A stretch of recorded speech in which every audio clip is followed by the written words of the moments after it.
ये मोदी के आदमी है, इसलिए वो किसने बोला मोदी के आदमी है? जब हम बिजली घर जाते हैं तो हमें अवैध कह के गाली दिया जाता है। वोट दो, हम सब कुछ कर देंगे। जब वोट ले लेते हैं सब अपना अपना हाथ खड़ा करके चल जाते हैं, नेता हो या अभिनेता हो, जो भी हो। जब हम देश की तरक्की की बात करते हैं ना, तो ऐसा लगता है कि देश वाकई आसमान को छू रहा है। भारतवर्ष में लगातार हम नई नई ऊंचाइयों को छू रहे हैं, पर जमीनी हकीकत की बात करें तो ऐसा लगता है कि शायद कुछ हो ही नहीं रहा। जिस रोड पे खड़ा हूँ मैं, माफ़ी चाहेंगे, ये तो रोड है ही नहीं पहली बात तो। जिस इलाके में खड़ा हूँ यहाँ का उजाला, माफ़ी चाहेंगे, यहाँ पे उजाला भी नहीं है, सोच का निकास भी नहीं है। ना जाने लोग यहाँ कैसे रह रहे हैं, इन्हीं से बात कर लेते हैं। नो लाइट है, नो पानी है, नो शौचालय है, नो कोई जो सरकार का जो सुविधा होना चाहिए वो हम लोगों के पास अभी तक कोई प्रकार की सुविधा अभी तक नहीं आई। क्या पता आप झूठ बोल रहे हो कि भाई साहब झूठ क्यों बोल रहे हैं? झूठ क्यों बोल रहे हैं सर? जो सच्चाई है वो बोल रहे हैं। हर साल आश्वासन देते हैं कि लाइट अब आ जाएगा, आश्वासन प्रश्वासन मिलते हैं, लेकिन लाइट अभी तक मिला नहीं हम सबको। अच्छा, लाइट नहीं मिला है सर जी, क्या कहते हैं सर? कुछ आश्वासन नहीं दे रहे हैं, आज तक दिया तो कुछ नहीं है, दिया कुछ नहीं, खाली वोट मांगने आ जाते हैं। तो वोट देते हैं वो भी आश्वासन के साथ, आप भी मना कर देते हैं। हम तो दे देते, जो करेगा कुछ वो तो देना पड़ेगा, वो हक है हमारा। कहते हैं युवा हमेशा देश को आगे बढ़ाते हैं, ये युवा यहाँ पर कैसे रह रहा है? ये युवा बड़ी मुश्किलों से रह रहा है और काफ़ी दिक्कतें हो रही है। और अब रही बात यह है एजुकेशन की, एजुकेशन को लेकर काफ़ी दिक्कत है क्योंकि लाइट वाइट नहीं है और बच्चों के एग्जाम चल रहे हैं। सर यहाँ लाइट नहीं है, बहुत सालों से बता रहे हैं लाइट नहीं है। आपका घर कैसे चल रहा है सर? फिलहाल तो अभी ईएमआई पे सोलर लगा के रखे हुए हैं। हाँ। कष्ट में ज़िंदगी गुजर रही है। अच्छा, कष्ट में जिंदगी जी। ईएमआई भर रहे हैं कर्ज में लेकर के। कर्ज में तो सोलर पावर तो चलो अच्छा है, इसी बहाने सोलर पावर लग गया। क्यों, गलत कहा? सब भी लगवा लीजिए सोलर पावर पे। क्या लगा रहे हैं पर वही ईएमआई में लगाना पड़ रहा है। दिक्कत आ रही है। घर लिया है कि सब कुछ सुविधा देंगे हमें, लाइट पानी सब देंगे, कुछ मिला नहीं हमको। कुछ नहीं मिला। अरे कुछ तो मना करते होंगे, क्या कहते हैं, क्यों मना करते हैं लाइट देने के लिए? अब उसकी सरकार है, उसका ध्यान इधर है ही नहीं बिल्कुल। हम लोगों का जो फर्ज है वोट देने का वो देते ही हैं, लेकिन बाद में कुछ नहीं। बाबा जी का झूठ पकड़ा गया, कहते हैं बिजली नहीं मिली है। बिजली का खंभा यहाँ मौजूद है। भाई साहब ये कहाँ से आया फिर? सर ये तो लाइट जो है ना, हम लोग का बड़ा मुश्किल से जो है वो किसी जुगाड़ से लाए थे, लेकिन वो भी छीन लिया। अच्छा। और हम लोग काफ़ी परेशान हैं और यहाँ पे ज़मीन किस्तों पे जैसे तैसे करके लिया हमने, अब उसका पैसा भर रहे हैं। ये बिजली के लिए जो है हम लोग परेशान हैं, बच्चे पढ़ नहीं पा रहे हैं। घर में जो हम लोग काम पे चले जाते हैं, लेडीज़ लोग होती है घर में, तो लेडीज़ लोग भी परेशान हैं। लेडीज़ लोग परेशान हैं क्योंकि महिलाएं ही समझ सकती हैं, क्योंकि मैक्सिमम घर में वही रहती हैं। बहुत तकलीफ होती है, पानी नहीं मिलता है और उजाला नहीं होता है और फिर नाली खरंजा कुछ भी नहीं है, कुछ भी नहीं है। बच्चे रातों को कैसे पढ़ेंगे? 10 साल हो गया आने से, यहाँ पे जो ना रोड है, ना नाली का विकास है, ना और कुछ है। खाली इलेक्शन मांगने आते हैं, कहते हैं कि भैया वोट दो, हम सब कुछ कर देंगे। जब वोट ले लेते हैं सब अपना अपना हाथ खड़ा करके चल जाते हैं। नेता हो या अभिनेता हो, जो भी हो, वो ऐसे हाथ खड़ा करके चल देते हैं। अरे वाह, जब वोट मांगने की बाजी आती है तो इन्हीं के पैर छू के जाते हैं और उसके बाद पैर यहाँ पे रखे नहीं जाते हैं। तकलीफ राजे बाबू की अलग हो जाती है। क्या यही तकलीफ आपको नजर आती है? हाँ भैया, यही तकलीफ है। बहुत मुसीबत है। अपना घर छोड़ के यहाँ पे परदेश में आके पढ़े, बच्चों को पढ़ाएंगे, बच्चे हमारे पढ़ नहीं पा रहे। पानी के लिए दिक्कत, रोड की दिक्कत, बारिश के टाइम पे हम निकल नहीं सकते हैं यहाँ से। अच्छा। ये देश का भविष्य है, हो सकता है ये बच्चे जान पाए कि मट्टी की खुशबू क्या होती है, कीचड़ की खुशबू क्या होती है। हाँ। सोलर पे यूनिट लेते हैं, 200 रुपए मीटर चार्ज लेते हैं, फिर भी परेशान है। अरे आप लोग किसी के पास गए हैं कंप्लेन लेके? हो सकता है कि आप लोग पहुंचे ही ना हो किसी के पास। सब जगह गए हैं, संसद तक गए हैं, विधायक तक गए हैं, सब जगह गए हैं। अच्छा। लेकिन सब यही कहा, हाँ 1 हफ्ता में लाइट आपको मिल रहा है। अच्छा। हाँ जी। तो पूछा नहीं कौन सा हफ्ता हुआ? जब इलेक्शन कार्ड बनता है तो सबसे पहले इसी कॉलोनी में बन जाता है सबका VIP कार्ड। अच्छा। हाँ, जो वोट देने के लिए डालने, वोट के लिए सबसे फास्टली काम होता है। बिल्कुल सही कह रहे हैं जी। हम लोग खूब परेशान हैं। खूब परेशान सर, एक महीना धरना दे के तक आए, सेक्टर 16 में, सेक्टर 25 में एक महीना धरना दे के आए। आश्वासन दिया गया कि आप जाइए, आपका काम हो जाएगा। तो 2 साल से धरना दिए हो गया, अभी तक तो काम होता ही रह रहा है। अच्छा, चलिए ये बताइए कि यहाँ पे पानी वानी की समस्या ठीक है? अरे पानी की समस्या सबसे ज्यादा है। कोई पानी नहीं है, मर मर के जी रहे हैं कैसे कैसे आदमी, बड़ी दिक्कत है। 200 रुपए टंकी भरते हैं लोग। अच्छा। अब बतलाइए क्या है? 200 रुपए 200, जी हाँ, ये हाल है। 1000 टंकी भराई जाएगी जी, उस पर आपको 200 रुपए देने पड़ेंगे। अच्छा। ये चल रहा है यहाँ पर कि भाई जनरेटरों से 10 लोग, अगर 50 लोग यहाँ पर हैं तो उनके पास 10 लोगों के पास जनरेटर है। अब उनको 200 रुपए दिए तो आपको 1000 पानी मिलेंगे। राजनेता जी जितने का आप फिल्टर वाला पानी पीते हैं ना, ये बेचारे उतने में नहाते भी हैं और दूसरी बात यहाँ पर कि हमारे जो पंकज सिंह जी जिसकी बात कर रहे हैं हम लोग, भाई साहब वो हमारे यहाँ 3 मरतबा आ चुके हैं। अच्छा। और हमारी समस्या को तीनों मरतबा देख के जा चुके हैं वो। हम लोगों ने हमेशा उनसे बोला कि सर हमारी समस्या सबसे पहली जो है बिजली की है, लेकिन बिजली पर बोली आश्वासन। अच्छा। हमसे बताया एक मरतबा कि भाई हम लोग यहीं पर आए थे पंकज सिंह भी इलेक्शन से पहले। जी जी। उनके बाद आने के बाद उन्होंने बताया हमसे कि भाई हम लोगों ने उनसे कहा कि भाई सबसे पहली समस्या जो हमारी लाइट की है, तो उन्होंने कहा कि ठीक है हम लोग को टाइम दिए, जैसे ही हम लोग को मिलता है इस महीने के अंदर में आपको लाइट लग जाएगी।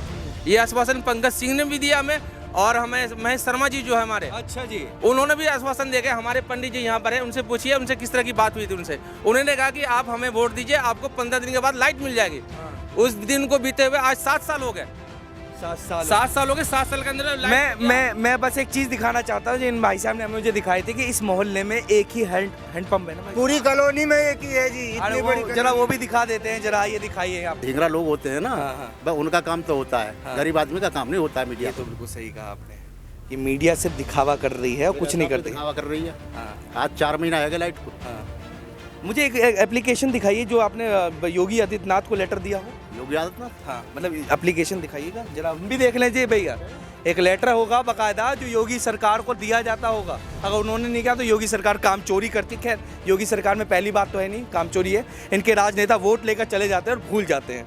अब मैं आपको लेटर भी दिखाऊंगा, लेटर दिखाने से पहले मैं आपको एक हैंडपंप दिखा दूंगा कि इस मोहल्ले की क्या बुरी हालात हैं। सड़क तो नहीं है, सोच का निकास भी नहीं है, और एक हैंडपंप है जो पूरे मोहल्ले में एक है। सोचिए खराब हो जाता होगा तो कितनी भी दिक्कत होगी।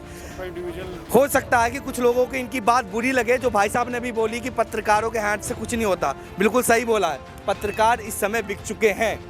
90% पत्रकार बिकाऊ हैं, वो सिर्फ दिखावा करते हैं और कुछ नहीं करते हैं। इसमें कोई बात नहीं है, हकीकत है, और बिल्कुल सही बोला है। और उन्होंने लेटर भी दिया होगा, इसमें बाकायदा बोल रहे हैं, और ये लोग काफ़ी ज़्यादा परेशान हैं। पर हकीकत में इनका सोल्यूशन कब है? ये लोग रोड जाम करें क्या? आप लोग ये चाहते हैं जब कोई रोड जाम करे, कोई आंदोलन करे, तब कोई सुनवाई है? बिना चिल्लाए कुछ काम नहीं हो सकता। आपने जो वादा किया है ना, बस वही पूरा कर दीजिए, इनसे ये लोग खुश हैं। जो आपने बोला ना कि हैंडपंप एक ही है, तो यहाँ पे सबके घर में इंडिविजुअल अपना बोर है। तो सर वो बिना बिजली के तो चलता नहीं है ना, ठीक है, बिना बिजली के तो नहीं चलेगा सर। तो फिर अनऑथराइज्ड कॉलोनी में धीरे धीरे होता है ना, एकदम से तो होगा नहीं। अब एकदम से तो होगा नहीं ना कोई चीज। 15 साल हो गए सर, 15 साल हो गए, 10 साल नहीं 15 साल हो गए। एकदम से तो कोई चीज होती नहीं है ना, धीरे धीरे होती है। अभी तो इससे पहले तो जंगल था। अच्छा, अभी 5 साल पहले आप आए होते तो फिर बोलते थे यार यहाँ तो पेड़ था, ये था, वो था। तो हर चीज धीरे धीरे स्टेप टू स्टेप होता है, एक दिन में तो कोई चीज होती नहीं है। सर एक दिन में कोई चीज़ नहीं होती। मेरा बस यही सवाल है, अगर नहीं होती अच्छी बात है।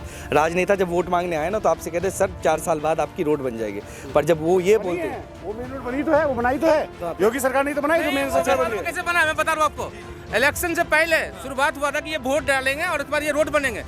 इलेक्शन खत्म हुआ, उसके बाद जहाँ था रोड था वहीं से रुक गया वो, उसके बाद दोबारा शुरुआत नहीं हुआ। इलेक्शन में आचार संहिता लग जाती है तो उसमें रुकना ही है ना। इलेक्शन में बात लगी है क्या? मैं क्या करूँ, आचार संहिता लग जाती है तो कोई चीज, कोई भी काम चल रहा हो गवर्नमेंट का, वो चीज रुक जाता है और फिर होगा। जी बात नहीं। ये मोदी के आदमी है, इसलिए वो किसने बोला मोदी के आदमी है?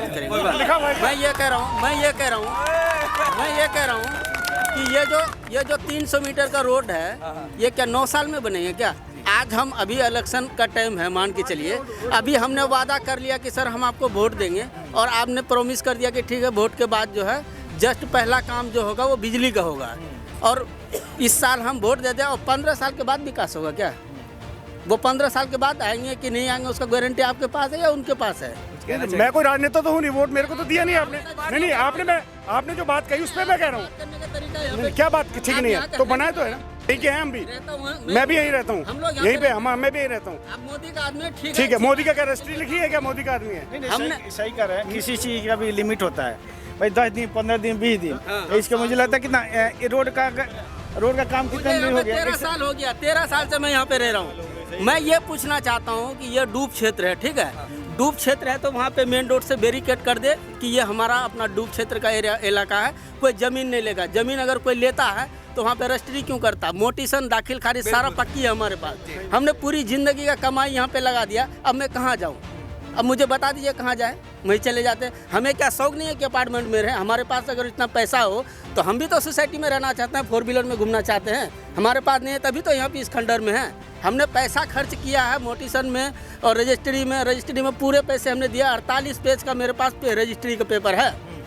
उसके बाद भी जो यहाँ पे अगर विकास नहीं होता तो हमारा गलती है। हम बिहार के रहने वाले, हमारे आंगन में हर साल बाढ़ आता है, तो क्या वो डूब क्षेत्र हो गया? डूब क्षेत्र हो गया तो भाई वो जो नदी बना हुआ वहाँ पे कुत्ता पार होता। चलिए अभी आपको हम दिखाते हैं, वहाँ पे रोड को बनाइए ना, वहाँ पे उसको कंप्लीट करिए, वहाँ पे पुस्ता बनाइए। हम क्या गवर्नमेंट का आदमी नहीं हैं, हम भी तो सरकार का ही आदमी है ना। बस मैं ये कहना चाहता हूँ कि अगर आप एक माचिस की डिबिया भी लेते हैं ना, तो उसमें भी भारत सरकार को टैक्स पे करते हैं। और सवाल ये उठता है कि सब सरकार को टैक्स पे करते हैं तो आप मांगेंगे किससे? अपने पड़ोसी से तो नहीं मांगेंगे। आप अपना हक मांग रहे हैं। रोड आपका हक है, शिक्षा आपका हक है, स्वास्थ्य आपका हक है। सरकार इससे पीछे नहीं हट सकती है। जब यही लोग बोलते हैं तो कुछ लोग जबान पे रोक लगा देते हैं। यहाँ सबसे बड़ी समस्या यह है कि हमें कहा जाता है अवैध जी, और इसमें यह है कि हमारा वोटर कार्ड वैध है, हमारी रजिस्ट्री वैध है, हमारी दाखिल खारिज वैध है जी, हम ATR भरते हैं वो हमारा वैध है जी। यानी ये सारे कुछ वैध हैं। जब हम बिजली घर जाते हैं तो हमें अवैध कह के गाली दिया जाता है जी। ये जितने लोग खड़े हैं ना, ये हज़ारों की संख्या में लोग, और अभी ये भाई साहब कहे थे ना कि मीडिया वाले बिके हुए होते हैं, कुछ इस तरह की भाषा थी इनकी। हमें भी लगता है कि ऐसा है कि ये पूरे कॉलोनी 28 दिन सेक्टर 16 बिजली घर, नोएडा सेक्टर 16 बिजली घर में बैठा रहा। आपके जैसा एक भी मीडिया उस 28 दिन में नहीं आया। हम लोग 28 दिन खिचड़ी खा के आए और आप कह रहे थे कि एप्लीकेशन दिखाइए। क्या वो 28 दिन हम वहाँ बैठे थे? उसमें हमने सांसदों के पास गए, विधायकों के पास गए, DM के पास गए, लेकिन हमारी कोई सुनवाई नहीं हो रही है। बस ये हमारे पास ये समस्या है। और ये जितने लोग खड़े हैं ना आपके, ये 28 दिन अपने बच्चे लेके वहाँ बैठा रहा कंटिन्यू, एक दिन भी नहीं उस बीच में हिला, लेकिन सुनवाई कुछ नहीं हुई। सर बस मैं बात अपनी ख़त्म करता हूँ। एक बात पूछना चाहता हूँ, चाहते क्या है? बस विकास चाहते हैं। यहाँ जो ये पब्लिक है, यदि सबका विकास हो रहा है तो यहाँ के भी लोगों का विकास हो। आप यहाँ 1 किलोमीटर ये रोड को पार करिए, एक गांव है बहलोलपुर, वो उसका दीवाल जो है हिंडन के नदी तक है। हम 700 मीटर दूर हैं हिंडन से। यहाँ वहाँ पूरी लाइट है। आप नदी को पार करिए, उस तरफ इसी डूब क्षेत्र में लाइट है।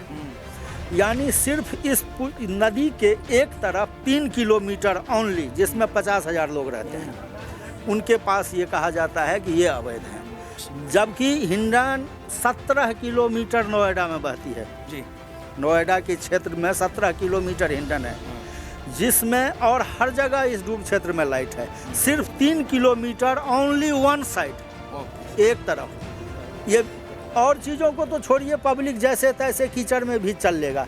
लाइट के बिना एक नलके से यहाँ 1200 परिवार का पानी चलता है। अभी एक नलके, ओनली वन, एक नलका है। इस 1200 परिवार के बीच में एक नल लगा हुआ है गवर्नमेंट का, जिससे लोगों के घर में पानी चलता है। और यहाँ दिन रात में लाइन ख़त्म नहीं होती है। आप भी घूमते जाएंगे तो देख लेंगे। हो सकता है ये आपको सन 1996 लग रहा होगा क्योंकि एक नलका है, पर हकीकत में 2022 है, ख़त्म ही हो चुका है 2022, 2023 आ जाएगा। सवाल कई उठते हैं। पहला सवाल, जब ये डूब क्षेत्र अवैध है, मान लिया अवैध है, रजिस्ट्री क्यों की गई? जब ये मकान बन रहे थे तो सरकार की आंखों में पट्टी किस बात की थी? जब ये सब कुछ होने के बाद सरकार अब चुप क्यों बैठी है? ये भी सवाल उठता है। बड़े राजनेता वोट मांगने के समय इन लोगों के पैर चूमते, चाटते हैं और कहते हैं वोट दीजिए भाई साहब, हम आपका काम कर देंगे। और जब वही सीट मिल जाती है ना, तो इन्हीं लोगों को इसी जगह छोड़ जाते हैं। ज़्यादा कुछ बात नहीं कहूँगा। अच्छी लगे क्लिप तो लाइक करिएगा, शेयर करिएगा, इनका दर्द आपको महसूस हो रहा है। और भी अपडेट्स के लिए बने रहें ऑथम न्यूज़ के साथ। धन्यवाद।